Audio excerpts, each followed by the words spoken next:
Hello, Solace here, and welcome to a Planet Coaster time-lapse Let's Play Sandbox video thing, which I definitely came up with the title for. We are playing the recently released Planet Coaster, which was released on the 17th of November, and I have a project in mind. I'm probably going to remove my older videos because this one is a little bit more inspiring than those. So, we've started off with a bit of terraforming, and that's kind of gonna give a hint as to what I'm aiming to do with this. So, as you can see, we've got quite a bit of aggressive terraforming going on here. I was quite enjoying the roughen tool. Adds a bit more sort of a natural feel to things, but then you can see it kind of repeats a pixelation effect on the terrain, so I'm not sure whether I'll be using that as often. It turns out it's better used in a smaller scale. Anyway, yes, so the aim of this park is I'm going to do a park based around the 4 classic elements of mythology and folklore: earth, wind, air, and fire. Going to have different themed areas for each of the elements. They're all going to be connected up via a sort of mainly modern vibed sort of infrastructure, which is what we'll be building today, the entranceway and sort of foyer area. I think I call it the promenade because Deep Space Nine is amazing. Anywho, so we're doing the 4 different corners of the map. I want them to have a sort of natural feel that associates with the elements that they are going to be representing. So currently we are building water, if you hadn't guessed. I have a plan for this and do some terraforming a bit later on. I think it's off camera, where we're going to build a really complex ravine system behind this cave that I've just built here. And I'm going to have some coasters, or singular coaster probably, sort of diving through the ravine and going right above the water and getting splashes everywhere and stuff. Is going to be great. The first bit of terraforming that you saw on camera was the Earth section. Yes, Earth.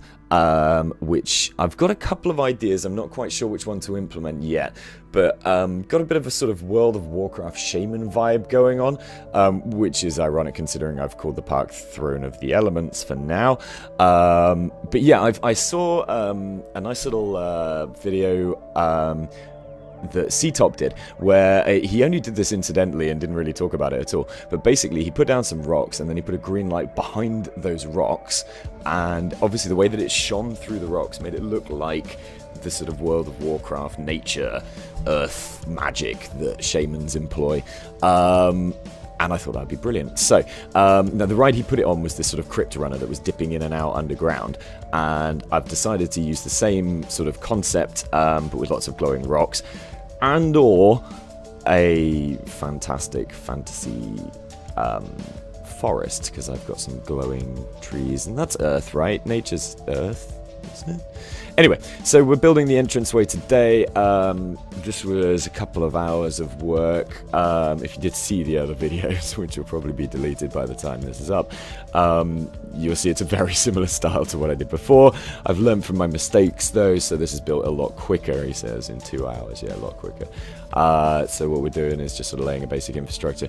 You'll notice that I've got a couple of guidelines that I've used. You'll see there's 2 random pieces of path over on the left of the screen there. Sorry about the crazy camera work, by the way. It gets better, I think. Possibly not. So yeah, I use the guidelines to set the paths so that you can set them like just above the ground level and then a story above that. Because then you can put the paths underneath the panel tiles that I'm using here for the floors, walls, and everything. You can put them underneath the path, and they don't clip with the path, which I found really annoying because some terrain features would poke through, so others wouldn't. So yeah, those are what the guideline paths are for. I'm currently building 2 sunken pools. Now, these work really well on the ground floor, because you can get the water level a lot closer to where the pedestrians are going to be, and not so well when they're sunken in an entire story, because I decided to bring the entire building up a story aesthetically. And so I was trying to make it work. Later on, I think off camera, I swapped them between 2 of the scenes here, swap it around with some of the other flower beds, and use these as sunken tree planters, and it looks much cooler. So the idea here is I'm kind of fusing together a bit of Cloud City, Star Wars, stroke interior of the Death Star in New Hope, with a sort of Mass Effect, the Citadel vibe, hence the sort of greenery planted in there, although I don't think there's going to be much greenery for a while because I'm still building the infrastructure. There's some, yeah, fixed it. There we go. So let's paint this as well. It looks a bit more verdant then. So yeah, what we're doing here is just sort of getting a basic foyer in, get an information kiosk down, some toilets, first aid center. When Mercury and I were playing for the first videos, we realized that putting energy drinks and or caffeine in the entrance seemed like a good idea because, you know, people have journeyed all the way to get to the park and then they're like, oh, I'm a bit thirsty. Oh, I can only drink caffeinated drinks, and then they go crazy and spend all their money in the rest of the park. It's genius. Still trying to make this water work. I really committed to this. It doesn't work. Took me a while to realize the asymmetry on that. I mean, a long while. This is 8 times speed, so that was quite embarrassing. Laying a lot more path here, very exciting. I've got a little cube building over off to the side there, which is just really handy to be able to build structures with. Now, a trick I have learned is the grid structures that you can build off are limited to the building that you are building within at the time. So if you separate off and build a separate building, or if you build things that aren't connected to the building, such as paths, certain rides, coaster bays, that sort of stuff, then they won't necessarily mesh to the grid. So the trick is, build one giant fucking building. Pardon my language. So that is exactly what we're trying here. And hence why I've got these scattered bits off to the side, which can be easily copied and moved around. Got some more guideline paths down. Yeah, brilliant. Because then you can keep it all in the same grid structure. Looks really nice for this infrastructure. We're getting a monorail entrance down. Takes a while to get this positioned. And then I absolutely screw it up and have to go back and do it again, but that's fine. Wanted to get it sort of central, and that's where I messed it up. I wondered when I did the mistake. Get some more floors out. Brilliant. So yeah, on the building thing, yeah, so the trick is keep it within the same building if you want to keep the same grid. Now, I've also learned that you can sort of bypass that rule. When I was building the roof for this structure, I built it as a separate building by dragging some marker points off of the main building and then using the split button. Now, conveniently, all the pieces I moved happened to be pieces that were locked to the original grid of the original building. So when I moved them, they were still attached to the original grid, and when I separated them, they were still aligned to the original grid, if no longer attached. As a result, when I built the roof and dragged it back over, it was still aligned to the original grid. Thank God, because I actually forgot about it. Was moving it back over thinking, oh no, I'm going to have to manually align this. The whole point was not to have to do that, and it turned out it worked out well. So I think I might use a similar concept, because I've got this idea of building these really long white corridors to extend the promenade to connect all the different themed areas together. And to do that, it would be handy if they were all on the same grid, but not all one giant building with 24,000 pieces. Decided to connect the path around the back here so that people could get from the coffee shop to the souvenir shop. We've got souvenirs, hats, balloons, and coffee in there, I think. No gulpy energy, I'm surprised. And I forgot to brand all the shops, which I really like doing. Anyway, this is where we're starting to plant some more of the planters, using the cool little light things to build little bays. Yeah, now you get the idea of what the planters are going to look like. Yeah, brilliant. So there's absolutely no detail in here at the moment. Just getting the general layout set out. I seem to have realigned the monorail station correctly now. We've got a little basic food court, just burgers and shakes, I think, or hot dogs and shakes, you know, just in case anyone's peckish. Yep, dull and symmetrical, fantastic. Yeah, build a lot of symmetrical buildings, never really think about that. So you can get some basic walls in here. I decided that I wanted a bit of visibility to the open air. We don't have any glass in the game yet, so I'm using 2-meter walls to build these sort of little faux windows, and seem to work. Got a bit carried away with this particular tile piece. I love it, but if you use it too much, it kind of reduces its value. So you built a little bit off to the side there, which means we can then copy it and paste it like we're doing there. Very convenient. Because be wary of selecting things. You will always grab stuff you don't need. Should have built maybe all of one half. Oh yeah, that's when I decided I was going to do this. I'm going to build all of one half because I realized it was rotationally symmetrical, and then I could just spin it around and put it back. That one's in the way. Didn't really realize that. Trying to move this one out of the way so I can edit it. This was like a good 20 minutes of just trying to make it easier to then edit it. And I probably could have just built it manually. Anyway, finding the other panels now. I love these sci-fi panels. They're so cool because they can break up a very uninteresting wall. I got really lazy in this. In some of my other sci-fi builds, I've been a lot more dynamic with it. I've used a couple of clever ideas, I think, but mostly it's just sort of make sure the walls aren't white and dull and boring. So we finally get some copying and pasting going on. Well done, Solace. You worked it out. Yeah, get it up around the top as well, like it. What's kind of interesting is I've got the double windows here, but when the roof goes over, one of the windows is completely blocked, so never mind. Get some more random sci-fi pieces in. That one always looks like a Hoover to me. So I had this idea of like a controls, sort of maybe a security station, or like, you know, the equivalent of an air traffic control center for this promenade. So I chucked that piece in, but later on I realised it was a bit clunky and in the way. I get rid of quite a lot of these random pieces actually, because they're a bit busy for this particular environment. It was nice to break up the floor a bit here. Definitely needed to do a bit of that. Put in another random cube because I like cubes. Started to work on getting things towards the ceiling now. Again, this is a lesson I've learned from making the mistake on other builds, is don't build the roof until you put all the detail in, unless you like absolute nightmare camera work. So build upwards towards the roof, get a ton of detail in if you can, and ideally light it as well, and then come back and put the roof on. Now I lucked out with this because I was considering a flat roof and sort of little protruding towers and stuff, but bearing in mind the symmetry, it would have looked really awful because you need sort of asymmetry for random towers. So we've got these sort of gantry ways going in here, completely randomly. I keep redesigning the pattern that they're attached by over and over again. Anyway, we're starting to get a bit of wall detail in there. Yeah, redesign the gantries again, Solace. Yeah, is that better? Probably not. This is an awesome piece, and look at how good that is. So if you put it at the top of the lighting bars, once you've got them vertically mounted, it looks like it's sort of powering the lighting bar. I do oversaturate the use of this piece, but then there's only so many pieces, so you kind of have to oversaturate some of them. The trick is sort of having, like with those ones, it felt like little junction boxes. So it was easy to feel that they were repeating well. These pieces felt like they were going to be useful, but I ended up getting rid of a lot of them because they're quite bulky, sort of break up the flow of the design here.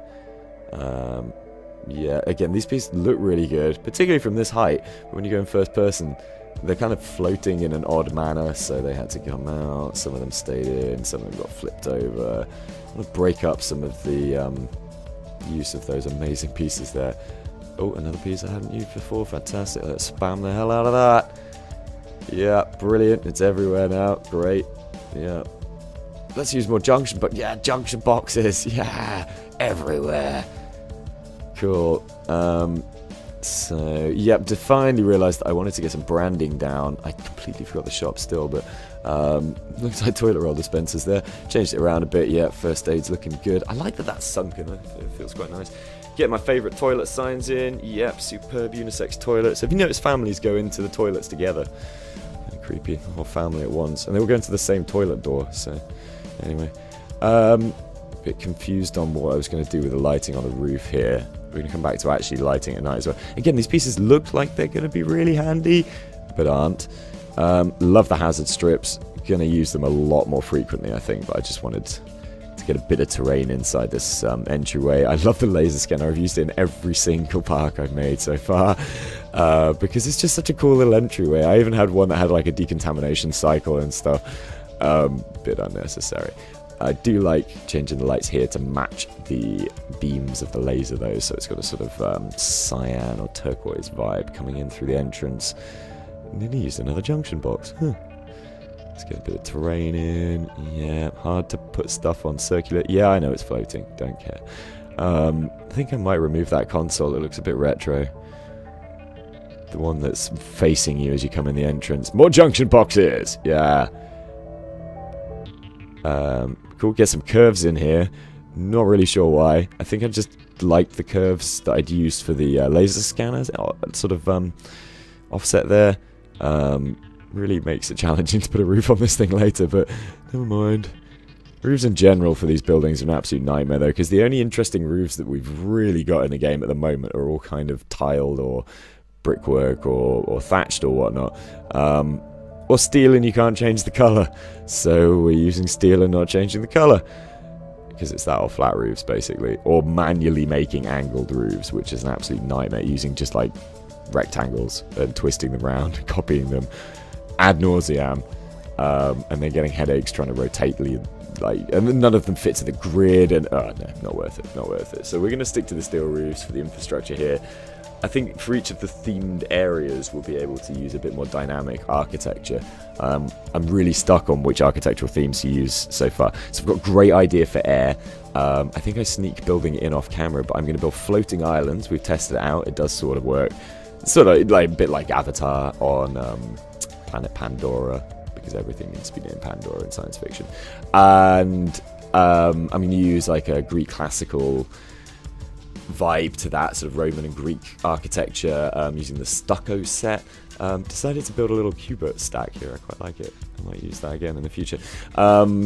Then in the fire area, I'd quite like to do Egyptian, because I feel that desert is the most sort of relevant biome for a fire area. Having said that, it looks like if I'm going to do Egyptian, it's just recoloring all the stucco. Because there's not many Egyptian pieces in the game yet, which is shocking. All roller coaster games have Egyptian themes, and this one doesn't yet.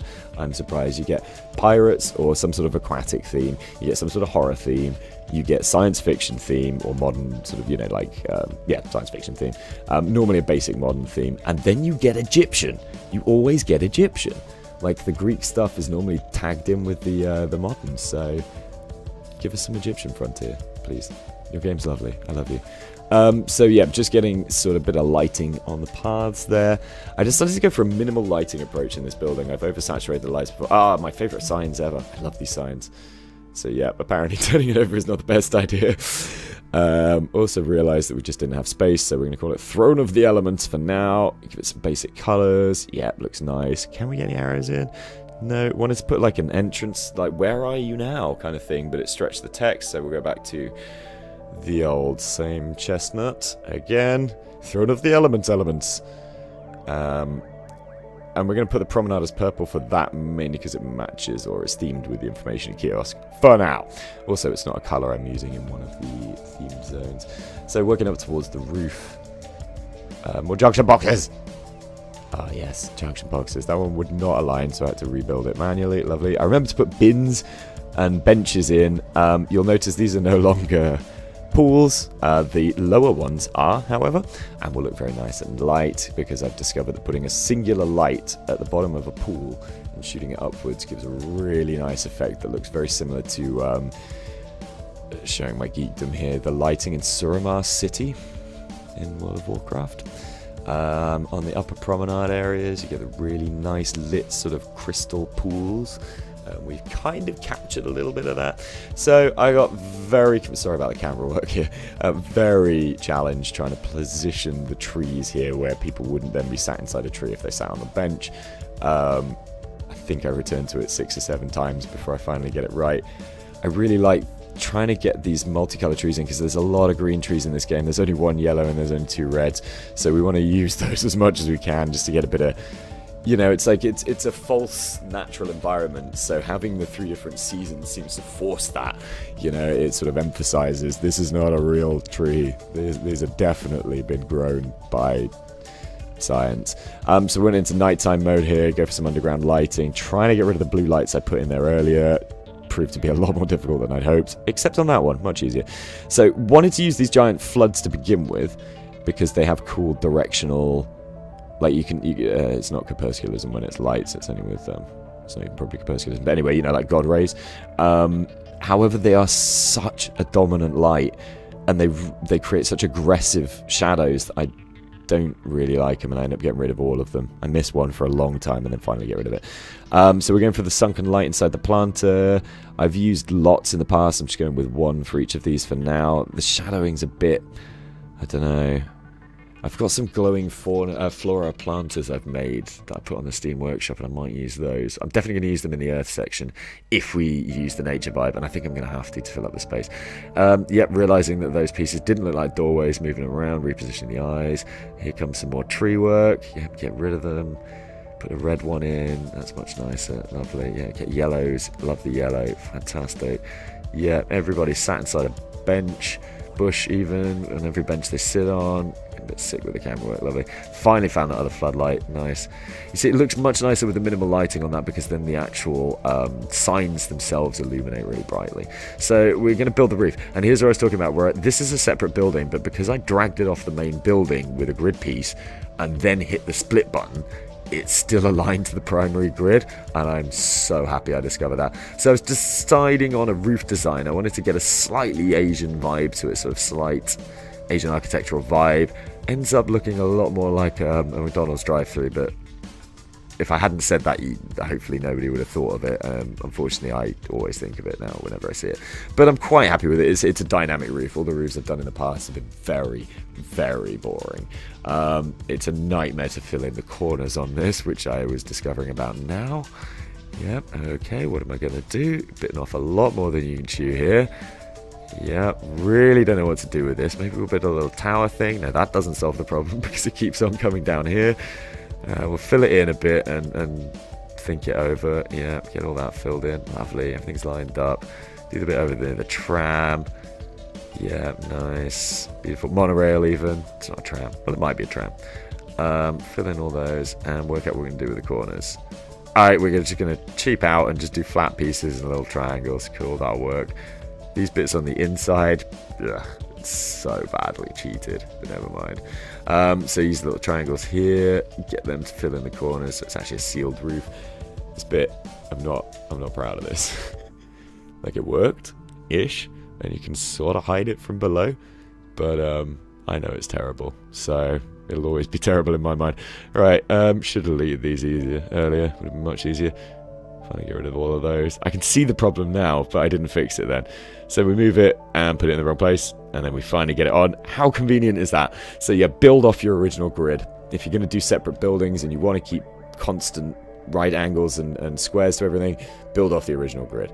Alright, so we're just having a test fly through, and then we go to a nighttime fly through. So the idea is you come in through here, get the quarantine scan, probably going to remove that console because it's a bit clunky.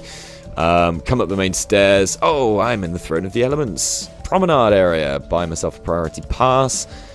Nice little planters there. There's a foxy coffee mascot. These glowing things. Look, see on the left there? How cool does that water look? It's brilliant. Yep, get some coffee, spin around here. Love those wall panels. Looking lovely. Got a robot back there. He was cute. I'm not too sure about that engine piece. Might have to do something with that. Might be able to squeeze another planter, actually.